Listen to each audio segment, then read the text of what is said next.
Ya, tadi kan masalah Unair kampus Bapak ini yang menemukan kombinasi 5 obat. Nah, tanggapannya gimana tuh, Pak?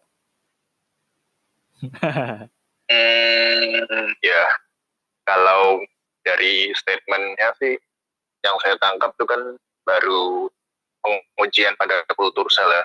Jadi ada sel yang dibiarkan di dalam kultur sel, kemudian ada virus SARS-CoV-2, kemudian diberikan obat itu tuh yang katanya dosisnya juga dikurangi obatnya. Yeah, memang betul. cara kalau dilihat dari penelitian mungkin itu sudah berhasil, tapi saya belum menemukan website-nya juga sih. Kan katanya mau diupload di jurnal internasional kan. Iya. Cuma ya kalau dilihat itu memang baru sekedar uji in vitro. Jadi uji dalam proses pengembangan obat itu ada uji praklinik sama uji klinik. Praklinik itu bisa lewat permodelan komputer, bisa lewat uji pada kultur jaringan, kultur sel seperti ini, bisa juga dilanjutkan pada hewan coba. Itu contohnya pada mencit ya, pada mencit, pada monyet, orangutan, macam-macam lah. Itu baru sampai tahap praklinik. Sedangkan untuk uji kliniknya itu kan belum dicoba sama sekali kan, kombinasinya. Oke. Jadi kita belum tahu apakah sudah bisa memberikan efek ketika diberikan ke tubuh manusia, kita masih belum tahu. Jadi butuh uji lebih lanjut sebenarnya. Oke. Berarti sama aja kayak gini apa ya? Analoginya adalah misalnya ada api gitu ya.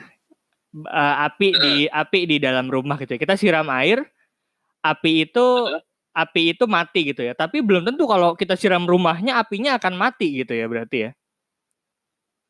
Iya, mungkin saja kan kehalang genteng, kehalang tembok. Betul.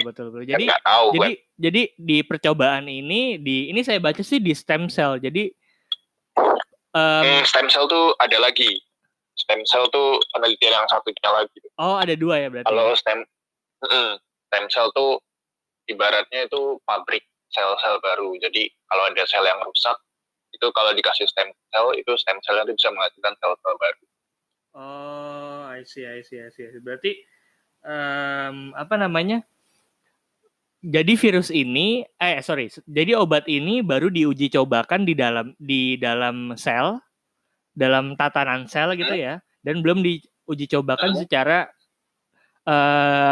utuh untuk mengobati dalam satu manusia gitu ya Pak ya? Iya, belum ada uji coba secara lanjutnya, itu belum ada.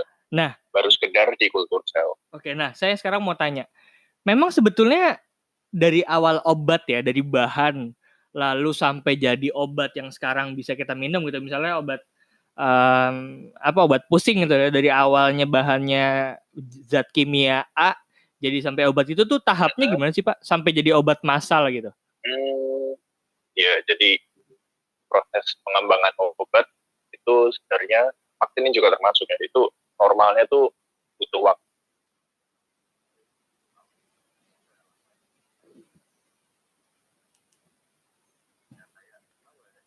Dia sampai lulus kuliah. Sorry, gimana Pak? Butuh tadi agak putus, butuh waktu gimana?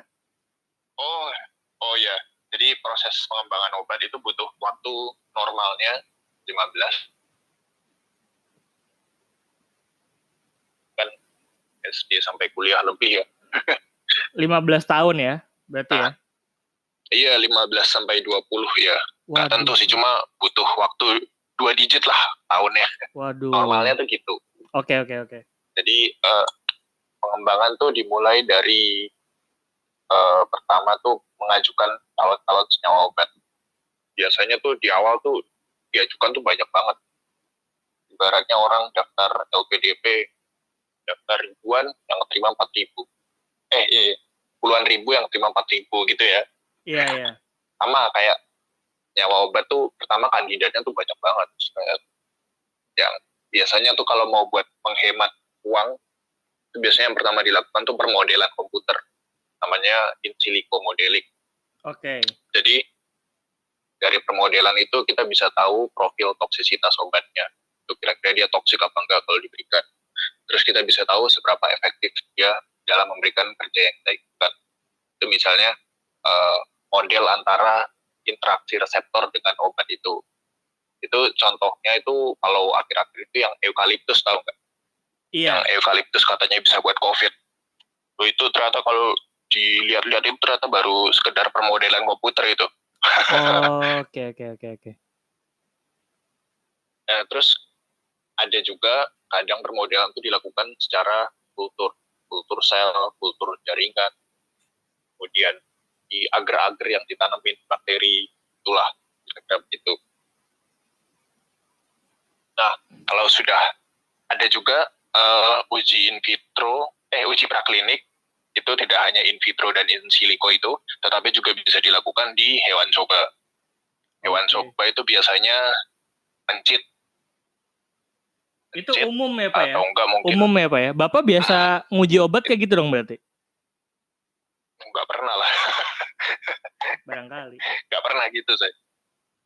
Mungkin kalau yang skripsi di bahan alam tuh mereka sering menguji di tikus, atau skripsi di farmasi klinik itu juga mereka sering menguji di tikus. Tapi kalau saya enggak. Jadi saya belum pernah melakukan itu. Oke. Terus kalau prakliniknya itu sudah selesai, itu kan biasanya makan waktu juga kan, butuh waktu berapa tahun. Itu kan nyawanya semakin dikit yang lolos kan, udah kesaring lah ibaratnya. Yang nggak layak ya udah kesaring di awal kesaring. Terus itu kalau praklinik sudah dinyatakan selesai, itu biasanya lanjut ke klinik. Kalau mau jadi obat itu harus lanjut ke klinik. Klinik itu ada fase-fasenya sendiri. Di klinik fase 1 itu di volunteer orang-orang sehat. Di orang-orang sehat tuh dilihat apakah obat ini bakal toksik. Terus kemudian profil obatnya gimana kalau diberikan, misalnya kadar obat dalam darahnya berapa, kemudian obat itu bertahan berapa lama di dalam tubuh, dan lain-lainnya. Itu semua diuji di tahap 1. Kalau tahap 1 lolos, itu tahap 2. Tahap 2 itu pada orang yang sakit, tapi jumlahnya paling 300 sampai 500 orang sih paling. Itu kan udah diuji, dilihat apakah dengan dosis segini bisa memberikan efek, dosis segini bisa memberikan efek. Itu kalau udah lolos dengan segala protokolnya, segala review yang dilakukan itu sudah lolos, itu dilanjutkan ke tahap 3. Tahap 3 itu sampai berapa? 2.000 sampai 3.000 orang sepertinya. Volunteernya 2.000 sampai 3.000 orang kalau nggak salah. Oke, berarti tapi pengujian ke manusia ini pastinya dengan protokol yang ketat sekali ya Pak ya, karena kan sebelumnya belum pernah ya. Iya, selain protokol yang ketat juga harus lulus uji etik. Uji etik itu apa tuh Pak? Jadi apakah bakal memberikan efek yang buruk pada manusia? Kalau misalnya terjadi efek yang buruk, itu kamu gimana? Contohnya tuh dulu ada tuh, yang pernah diceritain dosen saya tuh, obat lagi diuji klinis di anak kecil tuh kalau nggak salah, itu memberikan efek cacat seumur hidup. Akhirnya industrinya tuh menghentikan pengembangan obatnya itu, dan sekaligus membiayai hidupnya si anak itu sampai akhir hayat. Jadi harus modal banyak. Iya. Jadi memang harus diperhatikan sebelum dan sesudah nanti diujikan gimana ya Pak ya? Kalau misalnya memberikan efek yang buruk ya dihentikan. Mau udah itu uji yang tahap ketiga, udah uji terakhir.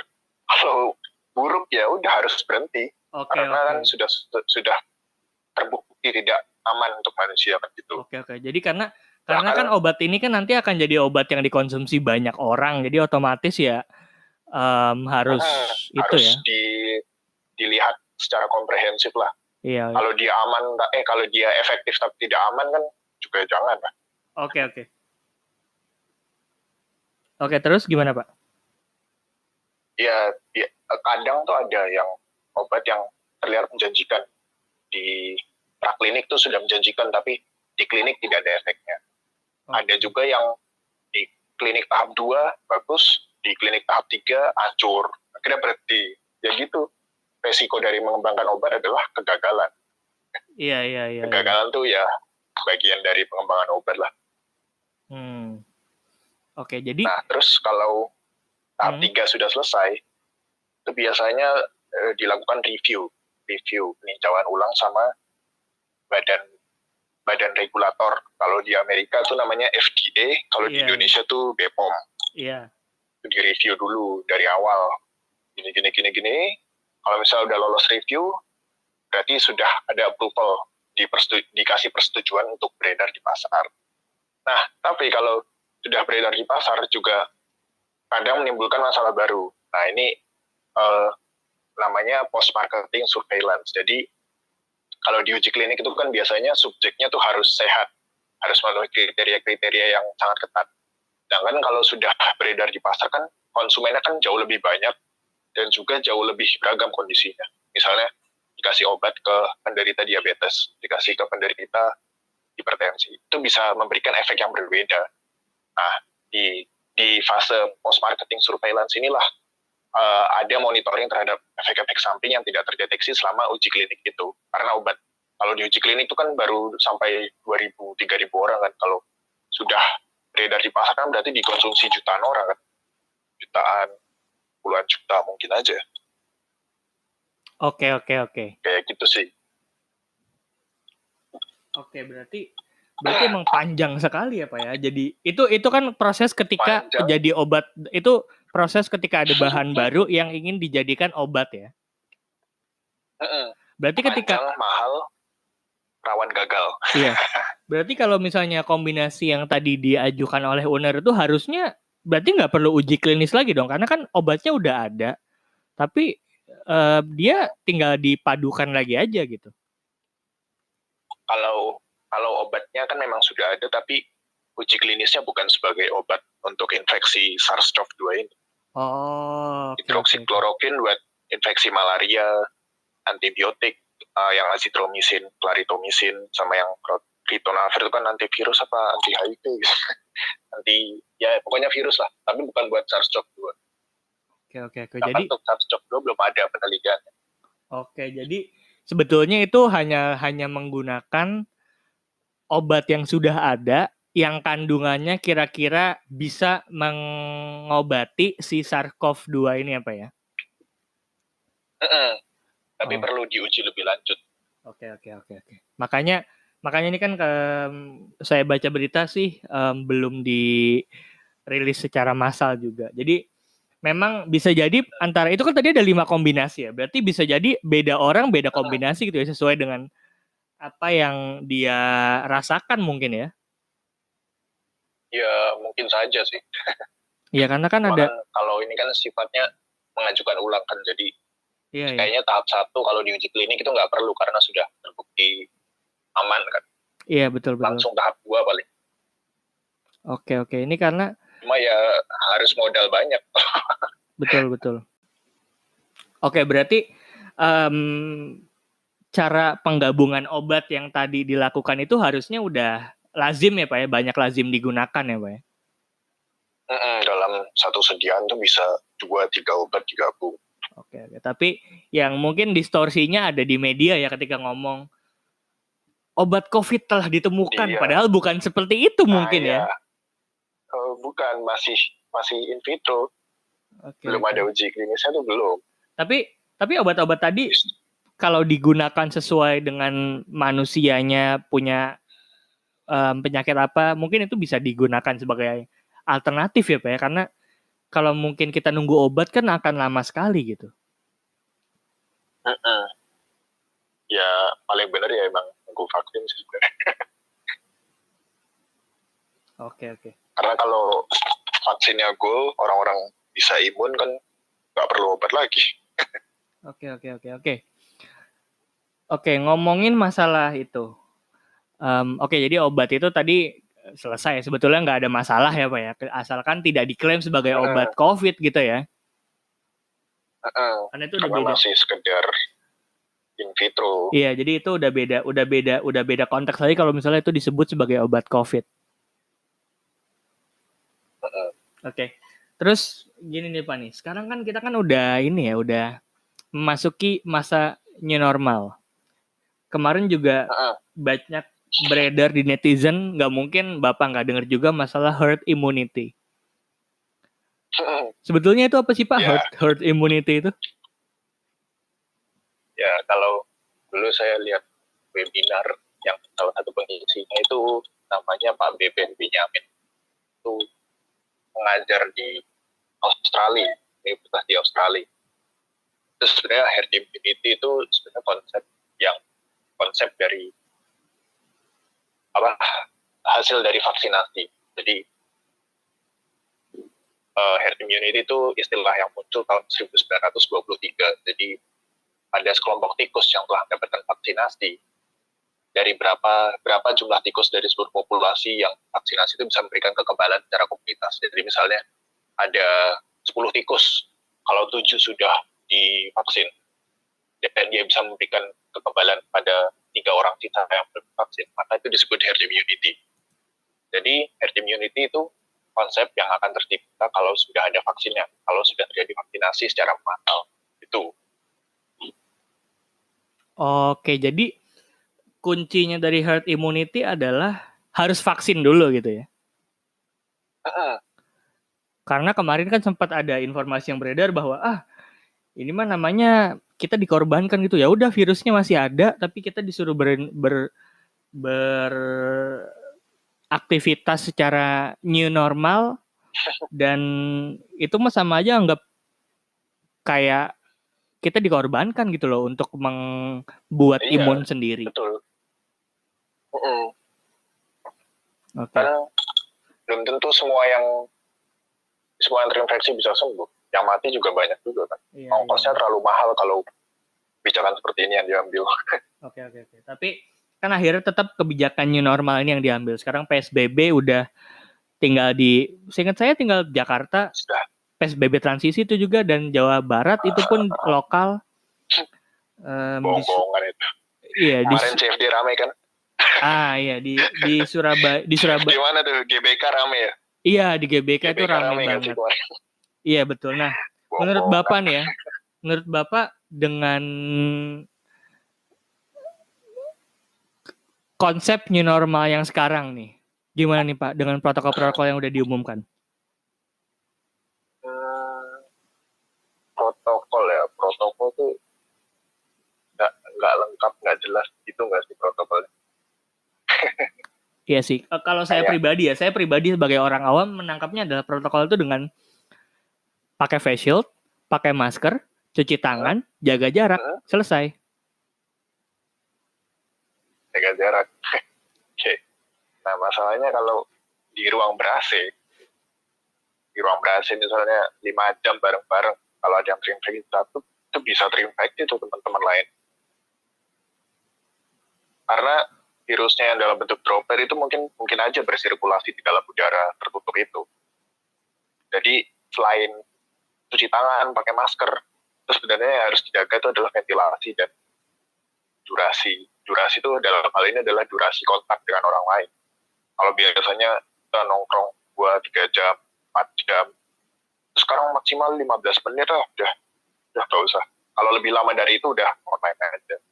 Misalnya lewat Zoom, video call, gitu aja lebih baik daripada harus ketemu langsung satu sama lain. Kan kita nggak tahu orang sekitar kita kena apa enggak. Terus jadi yang AC ya, AC itu ada itu penelitian di Cina itu. Jadi ada orang tadinya satu orang doang yang terinfeksi, terus dia makan di restoran tuh kan mejanya, kalau restoran Cina kan banyak yang puder-puder gitu kan. Iya. Itu kan berjejer 1, 2, 3 itu satu garis gitu lah kalau gambar. Itu karena AC-nya itu AC-nya tuh searah gitu. Itu jadi orang yang berjejer sama dia tuh jadi banyak yang terinfeksi. Oh iya, saya juga pernah ini nih lihat videonya, tahu nggak Pak, yang jadi ada satu orang di ruangan prasmanan tuh dikasih kayak ultraviolet gitu, dan dalam beberapa menit itu langsung nyebar ke seluruh ruangan yang ada di ruangan itu. Iya. Kurang lebih kayak gitu ya. Ada juga model peneliti di Amerika kalau nggak salah. Itu dia membuat model persebaran virus di dalam ruangan tertutup ber-AC. Itu bisa ternyata. Jadi jangan dianggap aman kalau cuma cuci tangan pakai masker jaga jarak. Kalau misalnya kamu di ruang ber-AC ya bisa saja virusnya nempel mungkin di kacamatamu, di hidungmu, di tanganmu. Jadi memang sebisa mungkin lah kalau nggak ada keperluan penting-penting banget ya nggak usah keluar terlalu lama sih. Gitu.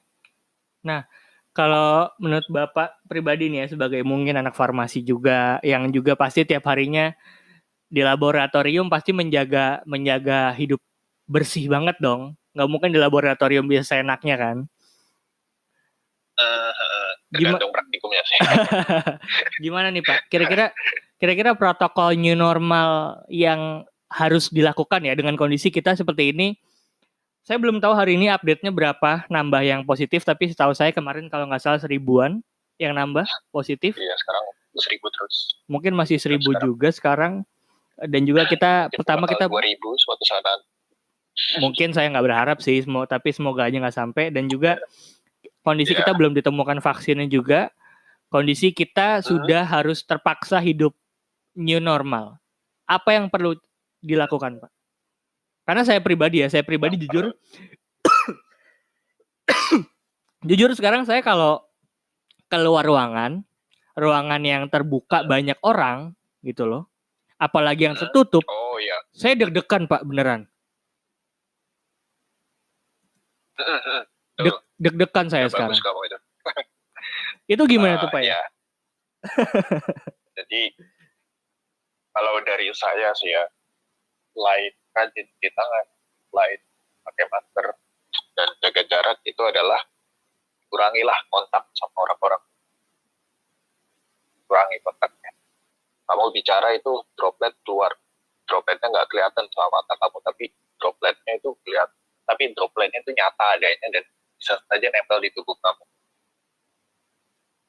Jadi dikurangi kontaknya, jangan bicara kelamaan, kemudian hindari kerumunan. Itu betul ya, jangan kayak CFD kemarin. Jangan kayak penutupan suatu restoran fast food kemarin. Iya, jangan kayak ke puncak. Gila itu. Jauhi kerumunan, apalagi kerumunan itu di ruangan tertutup, ya itu bahaya itu. Jadi ditahan-tahan dulu lah hasratnya pengen ke bioskop. Kan bioskop kan tertutup kan. Hasratnya pengen ke mall ya. Ditahan-tahan dulu lah. Iya. Nongkrong juga. Apalagi sisa. Dan ya ada lagi Pak? Apa ya? Terus olahraga sih. Kalau di Indonesia tuh kan apa ya, olahraga tuh kan bukan sebagai budaya tapi sebagai ajang main bareng gak sih kalau olahraga. Kayak ajak lari bareng, Koni pulang dari Koni makan. Kalori yang keluar lebih sedikit daripada kalori yang masuk. Gitu kan kalau Indonesia. Bisa mungkin kalau olahraga ya gak usah keluar-keluar dulu lah. Di olahraga di rumah sih paling sekarang. Kalau nggak perlu banget berarti nggak keluar ya Pak ya? Hindarilah, itu yang namanya ruangan tertutup. Apalagi berlama-lama di ruangan tertutup, orangnya banyak lah, hindarin lah, pantang. Ya karena saya pernah baca katanya di Wisma Atlet yang jadi tempat apa namanya? Tempat isolasi. Iya, isolasi itu katanya nggak ada AC Pak. Saya pernah baca ya. Sih. Itu berarti mungkin jadi salah satu penyebab itu ya, karena kalau di AC itu karena sirkulasi, bisa bersirkulasi. Iya, karena logikanya otomatis ketika ruangan ber-AC otomatis tertutup dong ya, nggak mungkin terbuka ya, eman-eman dong. Listriknya banyak. Oke. Ada lagi mungkin Pak yang mau dibicarakan? Ini kita udah panjang banget nih, jadi mungkin nanti yang dengerin ini bisa jadi 3 atau 4 episode sendiri nih. Mungkin pesan saya sih paling ya, kamu mungkin saja tidak mendapat gejala apa-apa, tapi kamu membawa virus itu dan menularkan ke orang-orang yang rentan. Gak pengen kan kayak gitu, apalagi orang rentan itu dekat dengan kamu. Ya kesadaran diri sendiri aja sih paling. Karena bias kompensasi itu kan banyak terjadi di tengah masyarakat. Kira kalau udah di tangan pakai masker itu udah pasti aman. Kalau virusnya nempel di kacamata, nempel di pipi bagian atas, terus kamu ngusap-ngusap gitu, kan nggak jadi aman juga kan. Jadi resiko itu tetap ada di luar. Itu aja sih paling. Oke Pak, kalau nggak ada lagi, saya juga udah nggak ada bahan pembicaraan lagi. Makasih banyak ya Pak. Makasih banyak insight-nya tentang imunitas, tentang bagaimana cara obat dibuat tadi sampai 15 tahun dan lain-lainnya. Ya. Nanti kan Bapak kan pasti kan langsung, ini kan kita kan kampus kan juga kan bentar lagi buka ya kan, UNER bentar lagi buka. Dengar sih semester depan habis UTS baru di kampus lagi. Oh ya, saya nggak dengar. Kecuali praktikum. Saya nggak tahu malah. Karena ya, kantornya udah buka. Dengar sih gitu. Ya udah. Ya udah, makasih banyak ya Pak. Semoga sehat terus. Bapak masih di Sidoarjo kan ya? Siap. Masih di Surabaya Raya. Saya kira udah di Jakarta kemarin. Ya udah. Oke, sip. Makasih banyak ya Pak. Lagi, Pak. Siap, ya, makasih banyak.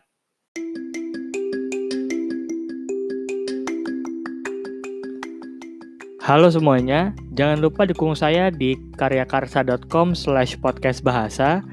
Kamu bisa dukung saya mulai dari Rp5.000 aja, dan dukungan kamu pastinya sangat berharga untuk podcast bahasa. Jangan lupa karyakarsa.com/podcastbahasa. Terima kasih.